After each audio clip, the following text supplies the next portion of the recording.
part of what makes Chevy Chase relatively unique. It's truly one of the first commuter suburbs in the country.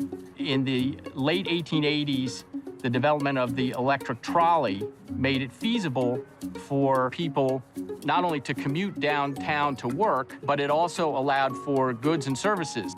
You could order food or merchandise, and it would come up on the trolley. It almost is like a early precursor to, you know, the way people do stuff online with Amazon and everything today. So we're right here in the heart of Lafayette Pointer Park, newly renamed after Captain George Pointer. He was a freed enslaved worker from the 18th century. Captain George Pointer was an amazing man, and he was able to do things that even to this day, people don't assume that African Americans can do. First word that comes to mind is genius. He was a man out of his time. He could read, he could write. He became a learned engineer. At the age of 20, he'd commanded a fleet of riverboats. His whole life is full of amazing things. George Pointer's great-granddaughter bought this land. When some of her children got older, she started making plots so that each child could have a space to build on. So this was home. This was their community. This was their village. And there were, you know, multiple generations of families living here. And that continued and thrived until the turn of the century and into the 1910s and 1920s as the white neighborhood encroached on this land. The Chevy Chase Land Company came under pressure to build a school for the white children. And that's what happened in 1928. It was taken by eminent domain.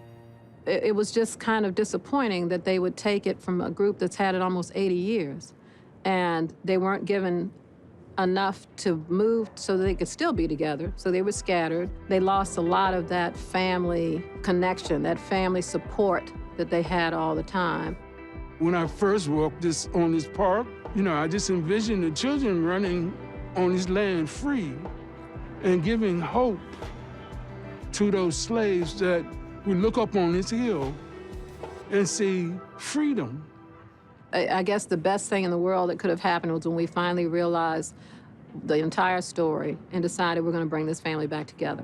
Historic Chevy Chase came to realize this is something we really need to step up and help this family with. It is a wonderful resource. I mean, look around, the playground, the ballpark, but you must acknowledge the untold story of how this land came to be taken from the black families. But that's why we use the title Segregated by Design.